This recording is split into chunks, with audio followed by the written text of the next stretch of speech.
Siempre cuando yo hago mis devocionales por ahí, me gusta leer los evangelios de nuevo, porque en los evangelios encontramos enseñanza, encontramos doctrina y encontramos desafíos. Y cuando Jesús entra en escena, no sé si usted tiene presente este dato, pero él dice la palabra del Señor que él estuvo en los primeros capítulos del evangelio, fue contando su historia, cómo vino, ¿no?, el nacimiento y demás, pero en el capítulo 3, el de Mateo en este caso, cuenta un poco la historia de cuando él se bautiza. Y el capítulo 4 del libro de los evangelios, que generalmente coinciden, él habla de la tentación de Jesús, cuando va al desierto y que el Satanás lo tienta y todo eso. Es decir, es la previa de su ministerio. Cuando sale del Jordán, bautizado, ahí Jesús empieza, podríamos decir, su ministerio, empieza a predicar el evangelio y a sanar enfermos. Pero antes de todo lo demás, él se sienta en el monte y escribe uno de los mejores sermones que se pueden escuchar, entender, leer y escudriñar y también aprender. Creo que el mejor de los sermones de toda la Biblia, se podría decir, que es el Sermón del Monte. Ese sermón está escrito desde el capítulo 5 al capítulo 7 del libro de Mateo, San Mateo. Entonces me gusta a mí porque me hace reflexionar y me hace pensar la palabra del Señor. Y justo le puse a este mensaje el reino al revés, justamente. Porque muchas veces uno piensa con los ojos o con el pensamiento natural o mira con los ojos naturales y está esperando una respuesta natural, como nosotros somos, naturales. Y cuando viene Jesús a nuestra vida, no sé si a usted le pasó, pero nos da vuelta todo, cambia todo. Lo que nosotros teníamos como organizado, como natural, el Señor desarma todo y empieza a trabajar o a mostrarnos un camino que es totalmente al revés del que veníamos trabajando. No sé si a usted le pasó como a mí. Todo al revés. Fíjese qué curioso que en el libro de Mateo, el capítulo 5, vamos a leer, capítulo 5, versículos del 1 al 12, vamos a leer el comienzo del sermón de Jesús. No vamos a tocar hoy todo el sermón porque son 2 capítulos y es mucha enseñanza. Después le damos usted en su casa, pero sí la primera parte donde habla de las bienaventuranzas. Dice como título, Mateo 5, el sermón del monte, las bienaventuranzas. Dice así el pasaje: viendo la multitud, subió al monte y sentándose, vinieron a él sus discípulos. Y abriendo su boca, les enseñaba diciendo: bienaventurados los pobres en espíritu, porque de ellos es el reino de los cielos. Bienaventurados los que lloran, porque ellos recibirán consolación. Bienaventurados los mansos, porque ellos recibirán la tierra por heredad. Bienaventurados los que tienen hambre y sed de justicia, porque ellos serán saciados. Bienaventurados los misericordiosos, porque ellos alcanzarán misericordia. Bienaventurados los de limpio corazón, porque ellos verán a Dios. Bienaventurados los pacificadores, porque ellos serán llamados hijos de Dios. Bienaventurados los que padecen persecución por causa de la justicia, porque de ellos es el reino de los cielos. Bienaventurados sois cuando por mi causa os vituperen y os persigan y digan toda clase de mal contra vosotros mintiendo. Gozaos y alegraos, porque vuestro galardón es grande en los cielos, porque así persiguieron los profetas que fueron antes de vosotros. Fíjese qué curioso que Jesús comienza su mensaje, su enseñanza, su sermón, de esta manera. Nosotros vivimos en un mundo que llama bienaventurado aquel que tiene éxito, aquel que logró cosas, o que tiene poder, o que tiene un reconocimiento. Entonces, este sí es un bienaventurado, este sí, ¿no? Sin embargo, Jesús, fíjese si describimos que ahora vamos a mencionar un poco cada uno de estos puntos, vemos que es todo lo contrario lo que Jesús hace, ¿no? empieza a hablar de las bienaventuranzas a un mundo al revés, aparentemente, no de lo que nosotros pensamos o lo que tenemos en la cabeza. Él redefine lo que significa el ser bienaventurado y lo cambia la idea. Bienaventurados los pobres, dice. No dice bienaventurados los fuertes, por ejemplo. El mundo te dice los fuertes, los que tienen mucho poder, los que están ahí. Sin embargo, Jesús acá está diciendo todo lo contrario. Es decir, es como que el Señor está metiéndose en la vida de todos aquellos que estaban escuchando de una manera contradictoria a lo que venían pensando. Es decir, empieza con un mensaje con tapón de punchas, podría decir. Fíjese la gente cómo estaba ahí. Dice la historia, el contexto de la historia, dice que Jesús sube al monte, se sienta y empieza a enseñar. ¿A quién enseñaba? A la multitud, había mucha gente ahí. Llamó a su discípulo, lo puso cerca y a toda la multitud que estaba alrededor empezó a contar. Paradójicamente, por ahí para uno que pueda pensar, nosotros entendemos que es de parte del Señor y no hay casualidades, es que cuando Moisés fue al monte a escribir las tablas, fue también al monte, se sentó allá al monte y Dios le hablaba. Jesús lo que quiso hacer es, en el medio del monte, transmitir o trasladar las verdaderas enseñanzas o el nuevo reino que tenía que establecer, que era a través de la venida de Jesús, ¿no? Entonces, Jesús no quiere contar una historia, no quiere mostrar un camino, sino lo que quiere hacer es desafiar a la persona, que aquella persona que realmente entiende estos principios va a vivir una vida diferente a la que venía trabajando. Y esa es la idea de este sermón. Entonces, este lugar donde Jesús se paró comienza de una manera, podríamos decir, fíjate, si usted lee los capítulos anteriores, Jesús ya se había bautizado, Jesús ya había pasado la tentación en el desierto, Jesús había elegido sus primeros discípulos, es decir, que estaba recién comenzando. Y empezó ahí a hablar. Y dice la palabra, al ver la multitud, subió al monte y sentándose, vinieron con él sus discípulos. Él sube, se posiciona ahí adelante, se sienta, toma autoridad como maestro, se sienta, toma postura allí y empieza a transmitir un mensaje tremendo, poderoso. Por eso yo quiero animarlo a usted que lo pueda leer en su casa después. Capítulos 5, 6 y 7 del Sermón del Monte de Mateo, que le va a ser muy rico a usted. ¿Quiénes estaban ahí escuchando? Era un público mixto. Había pescadores, había campesinos, había enfermos, había mujeres, había niños, había curiosos que querían saber qué estaba haciendo, quién era este Jesús. Había discípulos que estaban conscientes de quién era Jesús. También estaban los religiosos, los fariseos. Todos estaban ahí a ver qué va a decir a ver qué nos va a salir hoy. Porque se había escuchado el rumor de Jesús. En aquel momento cuando fue bautizado y vino el Espíritu Santo, empezó a recorrer por todos lados las aldeas lo que estaba sucediendo. Entonces, ¿por qué nos importa esta historia? Porque yo me imagino que dentro de esa multitud había un grupo de personas que tal vez estaban llorando por alguna situación, que algunos tal vez se sentían perseguidos, otros tenían hambre, algunos se sentían pobres, otros estaban desesperados por buscar paz, quién sabe, algunos estaban anhelando justicia. Entonces veía en toda la multitud este tipo de personas Jesús. Ahora Jesús no estaba dando reglas, hay que hacer esto, sino él empieza a hablar desde el corazón. Bienaventurados sois. Habla de bienaventuranza. La palabra bienaventuranza se traduce o se define de varias maneras. Algunos dicen dichoso, otros dicen bendecido, otros dicen felices. En realidad, cuando uno la estudia bien, la palabra bienaventuranza viene del latín beatus, y quiere decir algo así, ¿no? Bienaventurado es bendecido por Dios, es decir, alcanzado por Dios, ¿no?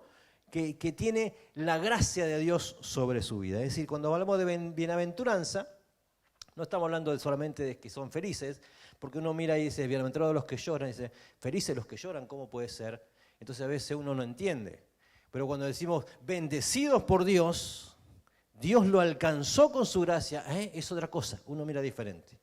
Entonces, vemos acá que el relato de Jesús, el sermón de Jesús, no estaba dando reglas, sino estaba anunciando un reino que era diferente al que tenían, que era distinto a lo que ya conocían, que estaban metidos en un mundo donde había violencia, donde había opresión, donde estaban siendo maltratados, donde había tal vez mucha, hasta esclavitud, es decir, estaban muy presionados de ese mundo donde vivían ellos, y Jesús viene a romper toda esa imagen, a romper todo, su mundo real, a cambiarlo, con un mensaje diferente, totalmente opuesto a lo que estaban acostumbrados.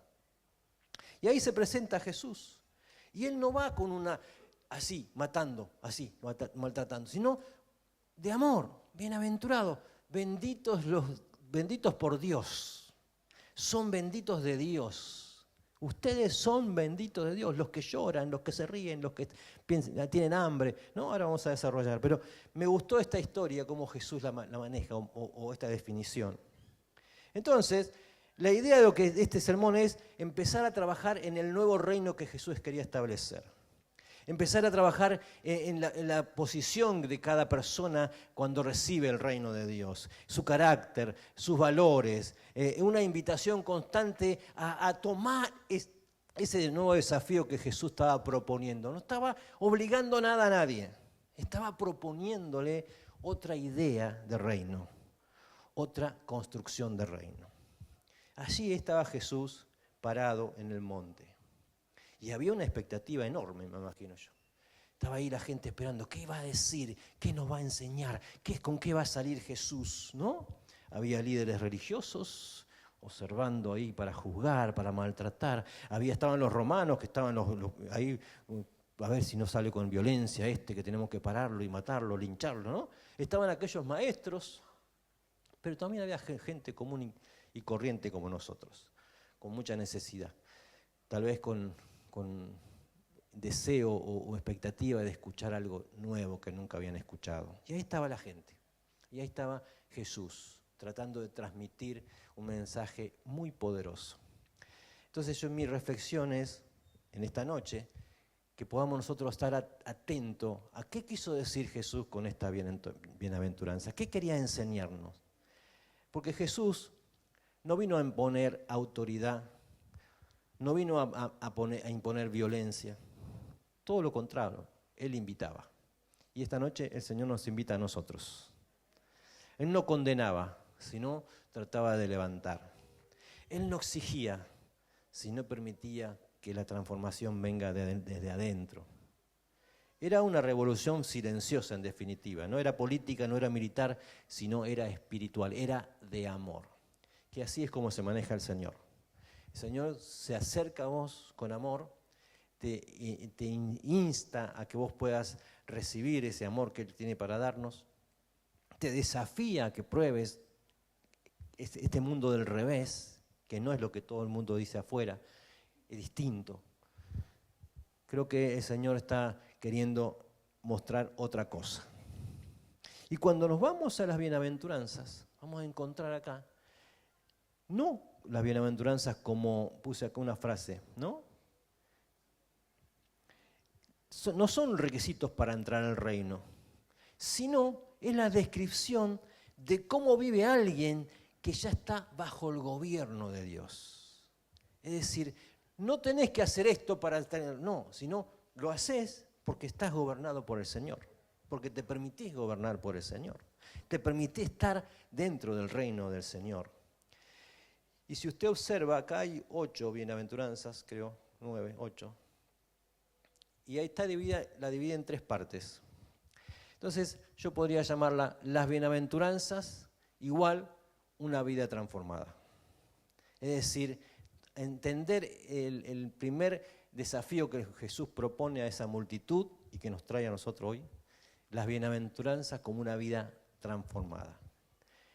Primer movimiento, primera, digamos, descripción o característica de estas bienaventuranzas es un corazón que reconoce su necesidad de Dios. Y ahí encontramos en el versículo 3 y en el versículo 4 que dice, bienaventurados los pobres en espíritu, porque de ellos es el reino de los cielos. Y la segunda es, bienaventurados los que lloran, porque ellos recibirán consolación. Es decir, habla el corazón ahí. Un corazón que reconoce a Dios. Un corazón que reconoce la necesidad de Dios. No habla de pobreza económica. Bienaventurados los pobres en espíritu. No hablan de pobreza económica. No habla de que no tengo plata. Habla de la necesidad que hay en el corazón de la gente. Imagínense Jesús hablando a la multitud. Bienaventurados los pobres. Van a ser bendecidos por Dios aquellos pobres de espíritu, aquellos que tienen una necesidad en su corazón. ¿Cuánta gente hay con necesidad en el corazón? Muchos de nosotros seguramente hemos venido al Señor con una necesidad en nuestro corazón. Y el Señor nos desafía, van a ser bendecidos por Dios ustedes. Van a ser bendecidos por Dios, bienaventurados, van a ser dichosos de tener en corazón con esa necesidad de buscar al Señor. Pobres en espíritu es quien reconoce, sin Dios no puedo. Por eso habla del corazón, es decir, Señor, la verdad que yo necesito algo acá, porque hay un vacío que no puedo llenar, hay una necesidad que no la puedo suplir con otras cosas, yo necesito algo, Señor. Y Jesús sabe esa necesidad y dice, bienaventurados, son bendecidos por Dios aquellos que anhelan o reconocen una necesidad de Dios. Gloria a Dios por eso. Aquellos que nosotros dimos el primer paso, ¿cuántos dijeron sí a Jesús esta noche? Nosotros dijimos sí a Jesús. Si estás acá es porque le dijiste sí a Jesús. Entonces el Señor dice, vas a ser bendecido por Dios porque esa necesidad en tu corazón, ese vacío que está en tu corazón, va a ser llenado por el Señor. Es lo que dice el pasaje, porque de ellos es el reino de los cielos. Es el corazón que deja el orgullo, que deja la soberbia, que deja el que yo puedo solo y se rinde a los pies del Señor. ¿Cuántas veces luchaste solo? ¿Cuántas veces vos que la quisiste rebuscar y dar vuelta de acá para allá para ver si podías salir adelante solo y te diste cuenta que no? Justamente Jesús sabía esta verdad y enfrenta a toda esta multitud y dice, bienaventurados son aquellos pobres de espíritu, aquellos que reconocen que necesitan a Dios, aquellos que reconocen que solo no pueden. Creo que el Señor está enseñando con una profundidad tremenda acá. Y yo me imagino a la gente ahí escuchando este mensaje y haciéndose cargo, ¿no? Algunos, claro, pero yo esto necesito. Un ejemplo bíblico tenemos, algún publicano que oraba diciendo, Señor, sé propicio de mí que soy pecador. Él no se justificaba delante del Señor, sino que fue allá a arrodillarse, Señor, reconozco mi necesidad de vos. Señor, reconozco que sin vos no puedo. Mi pregunta es, ¿vos reconocés que sin el Señor no podés? ¿Vos reconocés tu necesidad de Dios en tu corazón? ¿O todavía estás entero? ¿O todavía estás así tan firme que no, yo puedo? Déjame a mí que yo voy a salir de esto. De acá salgo, de esta salgo. ¿O todavía estás con ese espíritu de no, soy yo? De ego, de soberbia, de orgullo. Jesús dijo, bienaventurados los pobres en espíritu, los que son humildes de corazón, los que reconocen la necesidad de un Dios todopoderoso. Una persona que reconoce al Señor dice, no puedo solo, necesito que me guíes, Señor. Necesito que guíes, que me des fuerza para seguir adelante. Necesito que me guíes para ver cómo guío mi familia. Necesito que trabajes en mi carácter. Necesito que me ayudes a tomar decisiones correctas. Necesito de vos. Ese es un pobre en espíritu. Aquel que reconoce en su corazón la necesidad de un Dios todopoderoso. Pobre en espíritu no es el que no tiene nada, sino el que sabe que sin Dios no es nada. Sigue diciendo Jesús, bienaventurados los que lloran, porque ellos recibirán consolación. Jesús no glorifica el sufrimiento, no es que si estás llorando, dichoso, feliz porque estás llorando. No tiene que ver con eso. Como decíamos hace un rato, tiene que ver con que bendecido por Dios aquellos que lloran, porque va a venir la consolación del Señor. Aquellos que en algún momento de soledad, en algún rincón, por ahí cuando ya las fuerzas no dan más, cuando tocó fondo, cuando está todo negro por alrededor y que se cerraron todas las puertas y uno le cae y empieza a derramar lágrimas y a reconocer sus errores y a reconocer sus equivocaciones y su fracaso. Y ahí cuando no das más, que te caen las lágrimas, ahí dice el Señor, bienaventurados sois. Van a ser bendecidos por Dios, porque recibirán la consolación. Porque está relacionado con lo que hablamos primero. Porque todo el mundo llega a un momento donde las lágrimas van a caer. Cuando las cosas no se dan como uno está esperando, cuando las situaciones nos sobrepasan, cuando las circunstancias nos aplastan, cuando hay pesos que no podemos llevar y uno ya no da más y las lágrimas caen. Y las lágrimas caen. A todos nos puede pasar, somos seres humanos. Y entonces el Señor viene y dice, bienaventurados, bendecidos sois por Dios, porque vas a recibir la consolación. Los que lloran por su pecado, reconociendo que fueron pecadores, que se equivocaron, que si tuvieron una mala vida, y señores, de verdad. Los que lloran por la injusticia, los que lloran por un mundo roto. Dios no minimiza tu dolor. Dios promete consolación. Él no está mirando tu llanto con desprecio o tus lágrimas. No, Él la mira para consolarte, porque Él promete consolación. Es el Dios de nuestra consolación. Pedro, después de negar a Jesús, en aquella oportunidad, cuando la gente alrededor lo vio, y no, pero yo no lo conozco, y se acuerda que Jesús le dijo, cuando cante el gallo 3 veces, me vas a negar. Ese momento, Pedro reconoció su equivocación, reconoció su error, reconoció su frustración, su fracaso, que falló. Le falló a Dios, aquel que le había dado una oportunidad. Ahí se arrodilló amargamente. Y yo me imagino, no dice la Biblia, que se puso a llorar. Lágrimas de arrepentimiento, de dolor, de angustia. Sin embargo, Jesús estuvo ahí. Porque Jesús, dice la palabra, bienaventurados los que lloran, porque ellos alcanzarán consolación. Creo que el Señor está desafiándonos a vivir este mundo que Él nos propone, que es al revés de que estamos acostumbrados. No hay que llorar. Nosotros no lloramos. Nosotros lo ponemos al pecho y salimos adelante. Y Jesús dice al revés. A veces es necesario llorar. A veces es necesario reconocer nuestros errores y nuestras frustraciones para que el Señor pueda intervenir con amor. Amén. Lo segundo que vemos acá, en la segunda parte, dijimos que 3 grandes movimientos. El primer movimiento, un corazón que reconoce su necesidad de Dios. Y ahí vimos 2 bienaventuranzas. El segundo movimiento es un carácter que refleja a Cristo. Esto lo vamos a ver en versículos 5 al 7. Bienaventurados los mansos, porque ellos heredarán la tierra.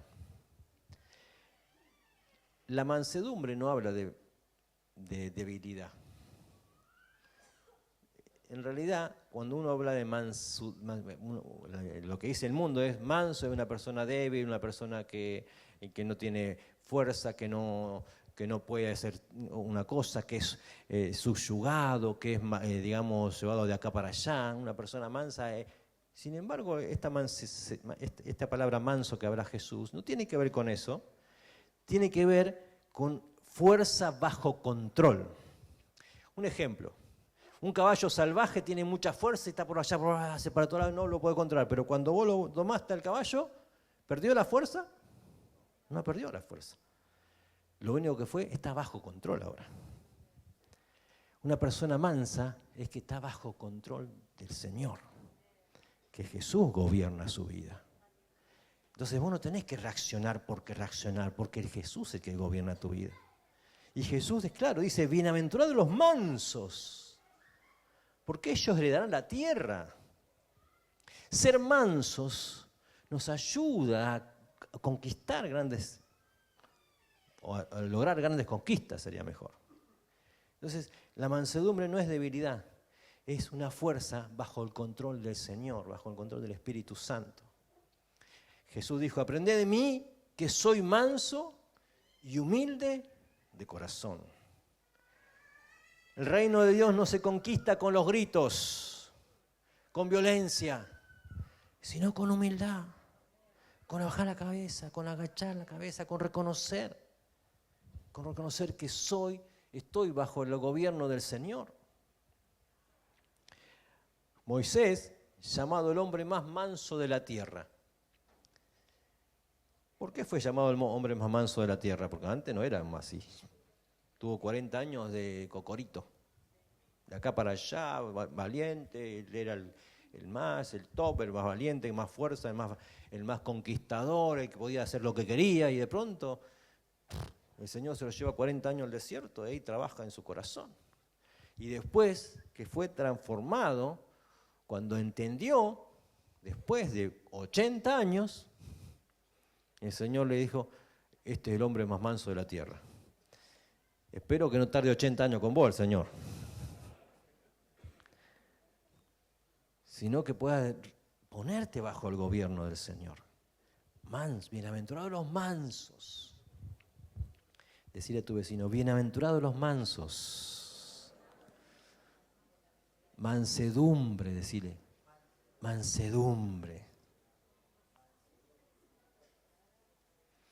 ¿Cómo se manifiesta la mansedumbre en la vida de todos los días? Elegir callar antes de gritar. Elegís perdonar antes de venganza, antes de la soberbia, antes de la violencia. Confiar en Dios. Decirle a tu vecino, es al revés de lo que pensaba, che.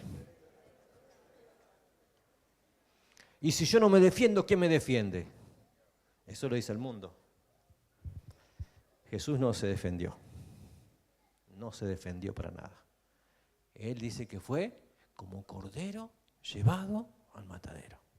Por eso dice, más manso y humilde de corazón.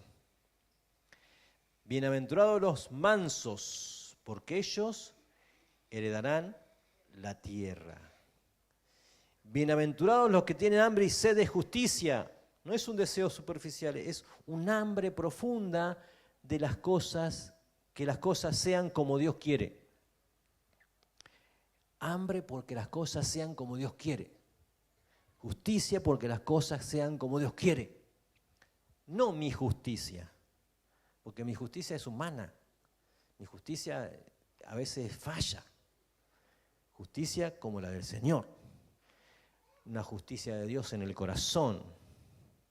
Dios promete que vamos a ser saciados aquellos que desean, tienen hambre y sed de esa justicia de Dios, de que Dios se establezca, que Dios se manifieste, que Dios establezca el reino en su hogar, en su familia, en su vida. Esa es la justicia, esa es la bendición de Dios que viene. Aquellos que desean esa justicia, los profetas clamaban por un pueblo alineado a la voluntad de Dios. Y ese era el deseo del corazón de los siervos del Señor, que el reino de Dios se establezca. La pregunta es, ¿vos estás orando para que el reino de Dios se establezca en tu hogar? ¿Que el gobierno de Dios se establezca en tu hogar? ¿O todavía estás defendiendo tu justicia? Porque la Biblia nos enseña, bienaventurados son, bendecidos por Dios, son aquellos que anhelan, tienen hambre y sed de esa justicia, la justicia del Señor. Bienaventurados los misericordiosos. La misericordia es tratar a otros como Dios te trató a vos. Misericordia es tratar a otros como Dios te trató a vos. ¿Cómo estás tratando a otros? Por eso dijimos que este movimiento tiene que ver con el carácter de un hijo de Dios. ¿Cuál es la misericordia? Perdonar cuando duele. Amar cuando cuesta. Dar sin esperar. Tengo la imagen de Jesús en la cruz, sufriendo su muerte, los últimos minutos. Perdónalos porque no saben lo que hacen. El momento más crítico de Jesús, perdonando. Misericordia. Amar. Cuesta cuando no te aman. Amar, igual. Amar es decisión. Amar es tomar la decisión correcta. Dar sin esperar. Jesús ya había dado su vida cuando nosotros todos estamos en cualquiera. Había dado Él su vida sin esperar nada a cambio. Gracias a Dios que se acercó a nosotros y nos encontró. ¿Qué vamos a hacer nosotros ahora? Bienaventurados los misericordiosos, dice.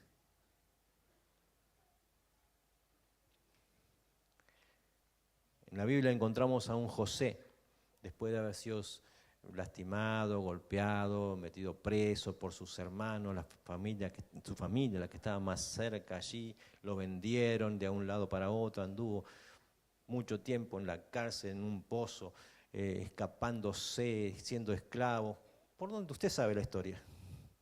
Y cuando ahí cerquita ya para poder tomar su represalia y la venganza y cortar la cabeza, ¿qué hizo José?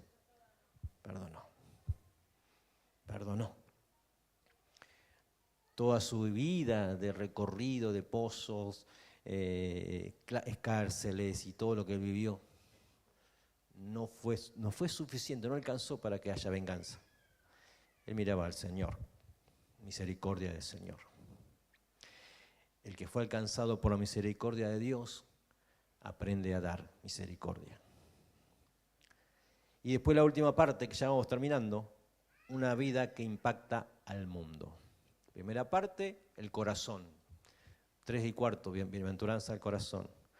4, 5 y 6, el carácter, transformación del carácter. Versículo 8 al 12, una vida que impacta al mundo. Bienaventurados los de limpio corazón, van a ver a Dios. Bienaventurados los de limpio corazón. ¿Por qué? Porque ellos verán a Dios. Gloria a Dios. Leo el versículo 8.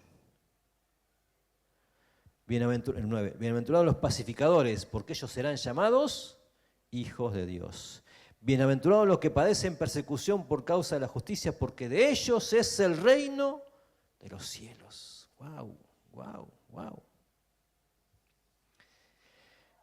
Bien, los de limpio corazón no es perfección externa. No tiene que ver con la parte externa, porque uno se preocupa y dice, hoy, ¿cómo hago para hacer esto? ¿Viste? Somos barro.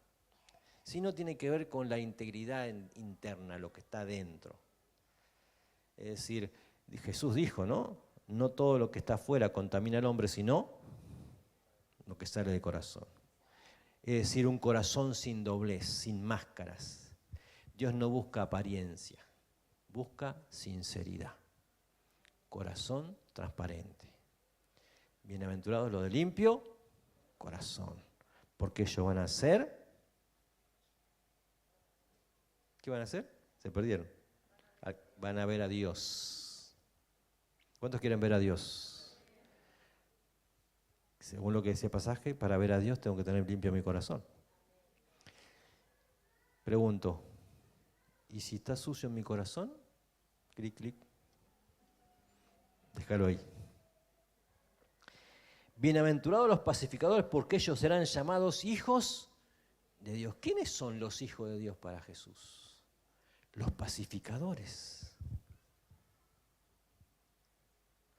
Es decir, los pacificadores son los que están todo el tiempo trabajando para la reconciliación. No los que buscan el conflicto todo el tiempo. Así es que está lo tuyo. Los que buscan la reconciliación. ¿Conoce a una persona conflictiva usted? No mire para ningún lado. ¿Conoce a una persona que está todo el día discutiendo por algo? ¿Porque quiere tener la razón? ¿Conoce alguno? Decirle que no vino hoy.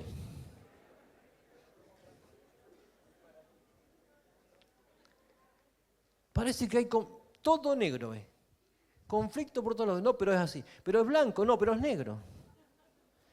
Pero para mí que es negro. No, pero te digo que es blanco. Uy, Señor. Quieren tener razón todo el tiempo. Y buscan problemas donde no hay. ¿Conoce alguno así usted? ¿Viste aquel lo que hizo? No, fíjate. ¿Quiénes son los hijos de Dios para Jesús? Decía tu vecino, los pacificadores. ¿Van a ser bendecidos por Dios? Los pacificadores. Los que trabajan para la reconciliación. Jesús nos dejó un ministerio, y el mayor ministerio que tenemos nosotros como hijos de Dios es el ministerio de la reconciliación. No del conflicto, no de la pelea. Capaz que entendiste mal. Decía tu vecino, reconciliaciones.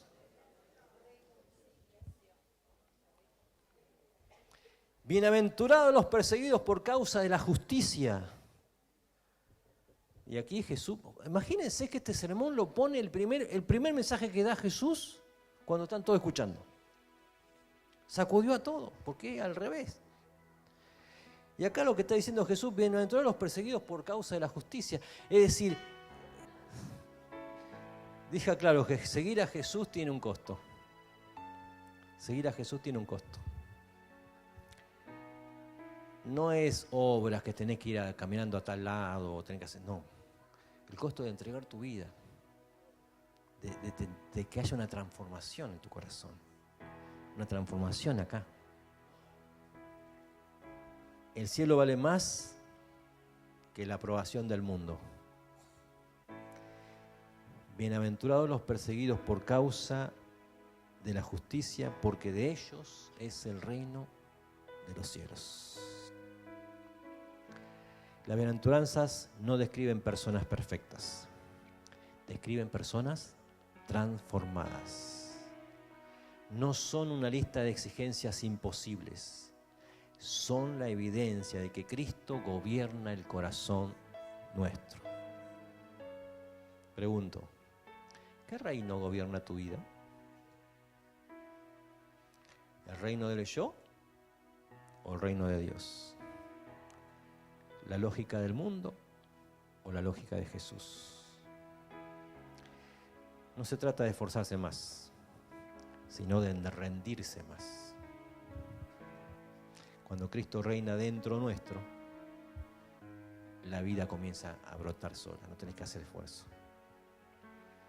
Bienaventurados los que saben que sin Dios no tienen nada. Vamos a ponernos de pie, vamos a orar.